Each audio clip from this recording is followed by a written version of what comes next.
Hello and welcome. It's wonderful to have you here for this quiet journey. Tonight, we travel. We leave the familiar shores of our own time and drift back through the centuries, carried on the silent currents of history. We are weightless, unseen observers, arriving in the heart of the ancient world on a night much like this one. We find ourselves within the sprawling imperial palace on Palatine Hill in the center of Rome. The great machine of the empire has slowed for the night, its gears grinding to a gentle halt as the city outside gives itself over to dreams. We are in a long, vaulted corridor. The air is cool and smells of cold stone, and the faint, sweet scent of beeswax from polished floors. High, arched windows let in slivers of pure moonlight which fall across the intricate mosaics below our feet, depicting scenes of myth and legend, all silent and still under the moon's silver gaze. The only sound is the soft rhythmic slip-slap of a single pair of leather sandals against the stone. It is the sound of a man walking alone with his thoughts. This man is the Emperor Marcus Aurelius. He has spent the day wrestling with the immense, tangled web of an empire, meeting with generals, listening to petitioners, signing decrees, judging disputes. His mind has been a public forum, open to all the troubles of the world. But now that work is done. He walks with a steady, unhurried pace, his shadow trailing long behind him. He is not walking away from his duty, but towards a different, more essential one. He arrives at a simple, unadorned wooden door, so different from the grand gilded portals of the palace. This door leads to his sanctuary. As his hand reaches for the simple iron handle, we can feel the shift in his being. The mantle of the emperor, a heavy purple cloak woven from 1,000 duties, begins to slip from his shoulders. He pushes the door open and steps inside. With a soft, definitive thud, the door closes, and the world is shut out. The deep, resonant silence of the room envelops him like a warm blanket. Here the air is still and dry, holding the scent of aged papyrus, dried ink, and the clean aroma of olive oil from the lamp that waits on his desk. This is his refuge, not a room for a ruler, but a cell for a philosopher. It is where he comes to meet the one subject who matters most, himself. His eyes, accustomed to the gloom, find the familiar shape of his desk. He moves towards it, his movements deliberate and calm. He takes a flint and steel from a small wooden box. A sharp scrape, a flicker of sparks, and the wick of the clay lamp catches. A tiny golden flame blossoms to life, pushing the deep shadows back into the corners, revealing the room's humble contents. The warm light illuminates shelves filled with scrolls, the silent voices of his teachers and friends across time. It catches the edge of a map showing the empire's vast frontiers, a reminder of the chaotic world he holds in trust. And it falls upon the serene, impassive face of a marble bust in the corner. It is Epictetus, the slave who became a great Stoic teacher, a man whose wisdom Marcus considers his greatest inheritance. The bust is more than a decoration. It is a silent teacher, a reminder of the principles he strives to live by. Marcus sits in the simple, sturdy wooden chair. For a long moment, he does nothing. He simply sits. He feels the solid wood supporting him, the floor beneath his feet. He becomes aware of his own body, the feeling of weariness in his muscles, the lingering tension in his neck and shoulders from the long day. He does not fight this feeling. He simply acknowledges it. It is the honest price of a day spent in service. He closes his eyes and takes a single conscious breath. He breathes in the profound quiet of his sanctuary, and as he breathes out, he begins the great work of release. With that single exhalation, he lets go of the emperor. He lets go of the general. He lets go of the judge. He lets the roles and responsibilities fall away like autumn leaves, until only the man remains, the philosopher, the student of life. The nightly ritual can now begin. It is the most important part of his day, a secret practice, not of ceremony, but of sincere and gentle self-examination. His thoughts, which we can now hear as if they were our own, begin to unspool in the stillness. The sun has set on another day. The ledger is closed, and the time has come to read its entries. Let us look, without fear or favor, at what has been written. Let us review the day, not with the harsh eye of a judge, but with the patient awareness of a physician, examining a patient. I begin with others, for they occupied so much of the day. I met with a delegation from Syria. Their flattery was thick as honey, their requests endless. It would have been easy to feel irritation, to see them as obstacles, but I remembered the teaching. They are like me. They have their own hopes, their own fears, their own logic. Their flattery comes from a place of perceived need. My task was not to judge their character, but to assess their request with reason and justice, to separate the truth from the sycophantic chaff. I believe I did this. I remained calm. I listened. I did not let their insincerity disturb my own sincerity. My inner citadel was not breached. Then there was the quarrel between the two senators over the aqueduct contract. Their voices were raised, their faces flushed with pride and anger. Each saw the other as a villain. I saw two men trapped by their own egos, two men who had forgotten that their true good lies not in winning a contract, but in acting with virtue. My role was to be the calm center in their storm, to remind them of their shared duty to the city. I spoke to them not of victory or defeat, but of reason and the common good. The anger subsided. A solution was found. In that moment, I served the logos, the divine reason that connects us all. That was a good entry in the day's ledger. He shifts in his chair, his thoughts moving from the public sphere to the private one. And what of home?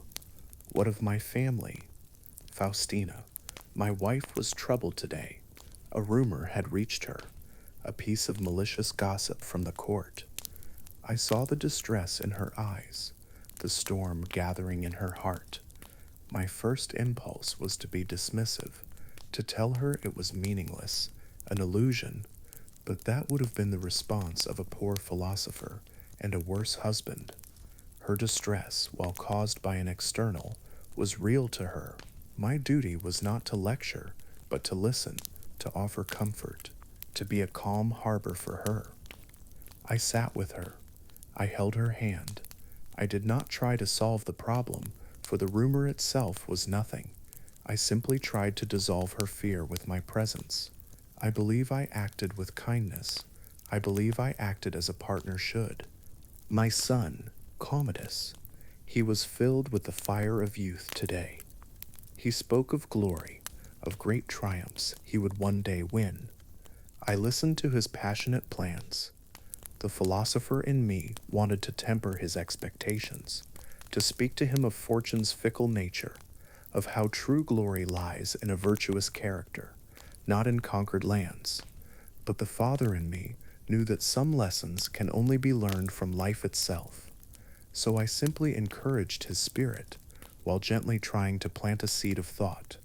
I asked him, "And what kind of man will you be when you achieve this glory?" He did not have an answer, but the question was planted. That is all a father can do, plant the seeds. The rest is up to the soil and the sun. His mind turns inward again, this time to the landscape of his own body and soul. The headache that began this afternoon, it was a persistent, throbbing guest. It tried to distract me, to make me irritable. I remembered Epictetus's words, "You are not your flesh. This pain is in your body, not in your mind, unless your mind consents to it." I worked with the pain. I acknowledged it. "Ah, headache, you are here." I did not fight it. I did not complain about it. I simply narrowed the focus of my attention onto my duty, leaving the pain on the periphery. It eventually subsided. I did not let a mere sensation in my skull rule the director of my soul. In my reading, I spent an hour with the scrolls of Arrian, recording the discourses of Epictetus. One line struck me and has stayed with me all day. We cannot choose our external circumstances, but we can always choose how we respond to them. It is a simple truth, yet it is the foundation of all freedom and all tranquility. I feel it in my bones. The day was filled with things I could not choose. The flattery, the arguments, the rumors, the headache. But at every turn, I had a choice. A choice to meet them with fear and anger, or with reason and calm. My freedom lies in that sacred space between stimulus and response. Today, I believe I used that freedom well, for the most part. The flicker of impatience with the late general, that was a moment I forgot. I allowed the space between stimulus and response to collapse. I must be more vigilant, but vigilance without self-flagellation, forgiveness for the stumbles of the past, and resolve for the steps of the future. That is the way. His review of the day is complete. The ledger has been read. He feels a sense of clarity, of clean accounts with himself. He has taken stock of his spiritual finances, noting his gains and his losses. Now, with the day's events properly understood and put in their place, his mind is free to expand, to journey outwards into the great silent night. He rises slowly from his chair, the wood making no sound in the deep stillness of the room. He moves towards the small, unshuttered window, a simple square of blackness cut into the stone wall. The cool night air, fresh and clean, washes over his face, a gentle blessing. He leans his hands on the cool stone of the sill and looks out. Below lies the palace, a labyrinth of slumbering courtyards and silent colonnades. Beyond that, the city of Rome itself, sprawling over its 7 hills, a vast organism tucked under a blanket of darkness. Here and there, a few scattered lights flicker, a torch in a watchman's hand, a lamp in the room of a scholar or a lover, each light a tiny story in the great sleeping narrative of the city. He lets his gaze soften, not looking at any one thing, but taking in the whole. His mind begins its journey, the second and most profound part of the nightly ritual. It is a journey of perspective. He feels his awareness expand, flowing out from the small room, over the palace walls, and across the slumbering city. He sees it all, not as an emperor sees his domain, but as a soul observes a landscape. He sees the winding path of the Tiber River, a ribbon of liquid shadow gliding towards the sea. His perspective continues to climb, rising higher and higher. He sees the whole of Italia spread out beneath him, from the snowy peaks of the Alps in the north to the sun-baked shores of the south. He sees the dark, breathing expanse of the Mediterranean Sea, the great basin of civilization, its surface glittering with the reflected light of a billion distant stars. His mind soars over Greece with its ancient sleeping temples. It glides over the fertile plains of Egypt, nourished by the timeless Nile. It sweeps across the rugged hills of Hispania and the dense forests of Gaul, all the way to the misty, wave-battered shores of Britannia. The entire empire, that vast and complex tapestry of peoples and lands which consumes his waking hours, is now laid out before his mind's eye as a single, intricate pattern on the surface of the world. It is a thing of profound beauty, but also of profound transience. Higher still, his mind climbs, until the continents themselves begin to curve away, their edges softening into the majestic sphere of the earth. He sees it now, as the gods must see it, a silent spinning jewel of deep blue, swirling white, and earthy brown, hanging suspended in an infinite black void. A tiny, fragile, beautiful home for all the life that has ever been. From this immense, silent vantage point, he looks down at the place where he began. He cannot see the empire. He cannot see Rome. He certainly cannot see the small room where his body stands. All the concerns that filled his day have vanished, become utterly invisible on this grand cosmic scale. The disputes, the decrees, the worries about the frontier, they are atoms lost in the immensity of the whole. This thought does not bring a feeling of insignificance, but one of profound liberation. It is the feeling of a heavy weight being lifted, a chain being broken. If the stage is this vast, then the dramas played upon it are not so grand after all. Now his mind begins another journey, not through space, but through time. He lets his awareness drift backwards, like a leaf on a river. He sees the Rome of his father, Antoninus, a man of peace and piety. He sees the Rome of the great Hadrian, the builder, the traveler. He sees the Rome of Trajan, the conqueror. He drifts further back, past the age of emperors, into the chaotic, vibrant days of the Republic. He sees the ghosts of consuls and tribunes walking the forum's stones. He sees the triumphs of Caesar, the civil wars of Pompey, the stoic resolve of Cato. All their sound and fury, their passionate struggles for power and principle are now just stories. They are just words on a scroll. Their bodies, their ambitions, their fears, all have returned to the elements. He drifts further still, back to the time of the Punic Wars, of Hannibal and Scipio, back to the early days of the city, the time of the Seven Kings, of Romulus and Remus and the she-wolf. He sees generations upon generations, countless millions of lives, all living and loving and striving and suffering on this same small patch of earth. Each person, in their time, felt that their life was the center of the universe. Each felt that their hopes and fears were of supreme importance. And now they are all gone, all of them, as if they were never there. The river of time flows on, and he sees the future. He sees generations yet to come, people he will never know, who will walk these same streets. They will build new buildings on the ruins of his own. They will have their own triumphs, their own struggles. They will fall in love. They will feel pain. They will look up at the same unchanging stars and wonder about their place in it all. And they too will pass away, their lives brief sparks in the long dark night of eternity. What then is my life? His soul asks itself. It is a breath, a dream, a single ripple in an infinite ocean. The time I have is so short, a mere blink of an eye between two vast eternities of nothingness. Why then do I clutch it so tightly? Why do I allow my peace to be disturbed by the small irritations of this fleeting moment? The spilled ink, the arrogant courtier, the ache in my bones. What are these things when measured against the silent march of the centuries? All that I see around me, this Rome of marble and men, will one day be dust. My name, the name of the emperor, will one day be forgotten, or exist only as a curious footnote in a scholar's book. This is not a cause for sadness. It is the nature of things. It is the law of the universe. To struggle against it is to struggle against reality itself.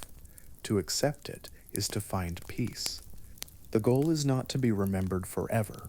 The goal is to live this brief, precious moment in accordance with nature, to act with virtue, to use the reason the cosmos has granted me, to be a good man, here and now.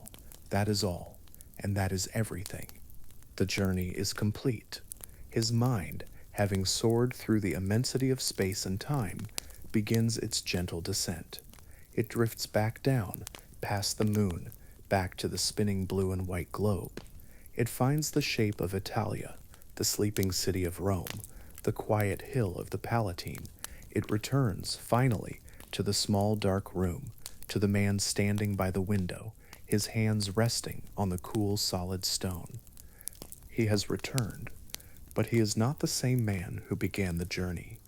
The burdens have been washed away by the tides of eternity. The anxieties have been silenced by the vastness of the cosmos. His soul feels clean, spacious, and profoundly calm. He has found his true perspective. He has remembered who he is, a tiny temporary part of a grand eternal whole.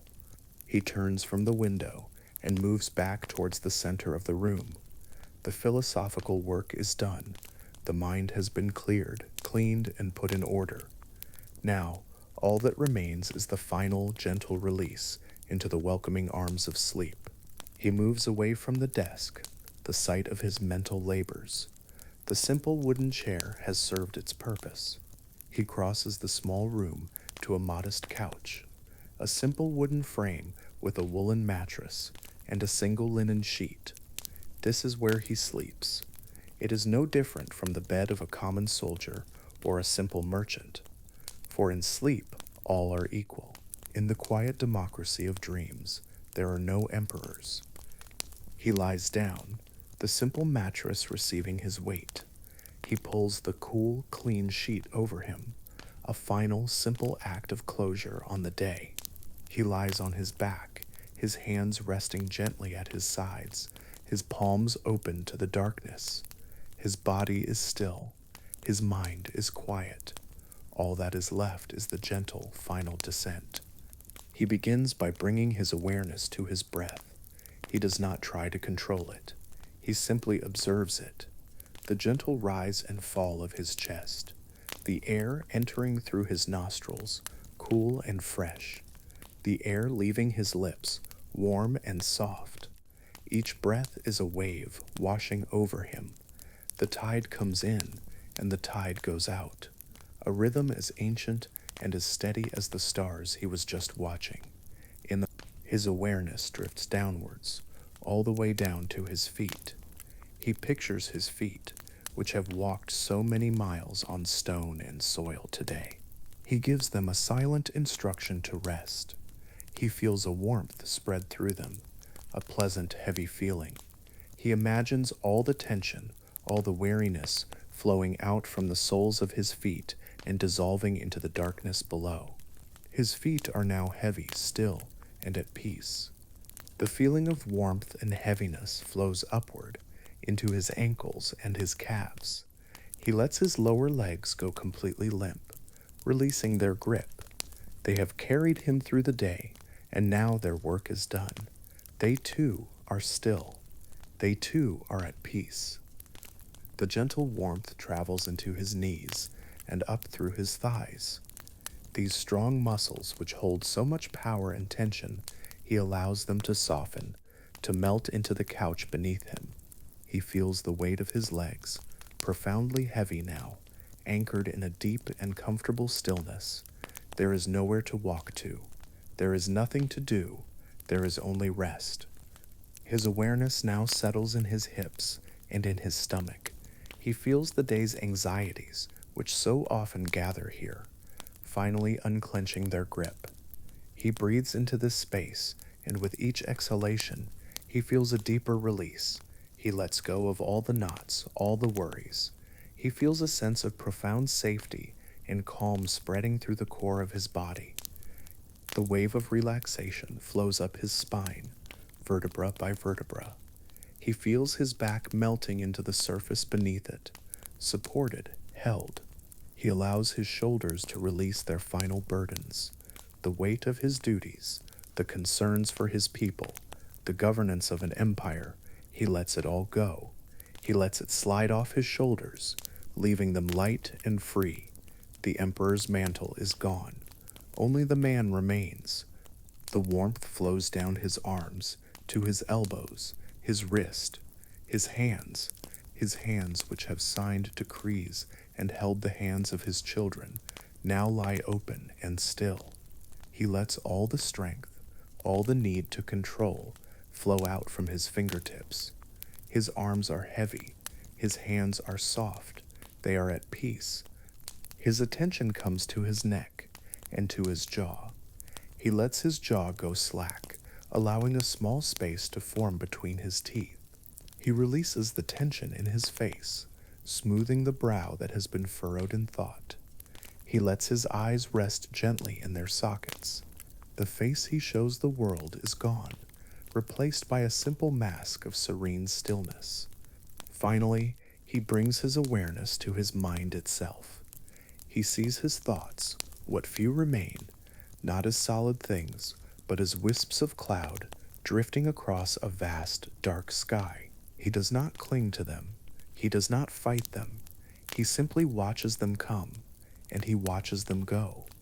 A thought about tomorrow may appear, a faint cloud on the horizon. He acknowledges it and lets it drift by. A memory from yesterday may surface. He watches it and lets it dissolve. He is the sky, and the thoughts are just the weather, passing through. Deeper and deeper he drifts. The feeling of his body begins to fade, replaced by a sense of floating in a warm, dark, quiet sea. The boundary between himself and the room dissolves. He is part of the darkness. He is part of the silence. The voice in his mind, his own constant companion, grows softer and softer until it is just a whisper, sinking deeper into peace, letting go of everything. The day is done. The work is complete. The mind is still. The body is at rest. Drifting now, floating on a quiet, dark river towards the great ocean of sleep. There is nothing left to do, nowhere left to be. All that exists is this moment of profound, deep, and total rest. The ritual is complete. The day has been redeemed. The soul is at peace. The emperor is asleep. And now you can be too. There is nothing left to hold on to. Let the last of your thoughts dissolve like salt in water. Feel yourself sinking gently into the surface beneath you. The journey is over. You have arrived at the shore of deep, restorative sleep. Sleep now. Sleep deeply. Peace.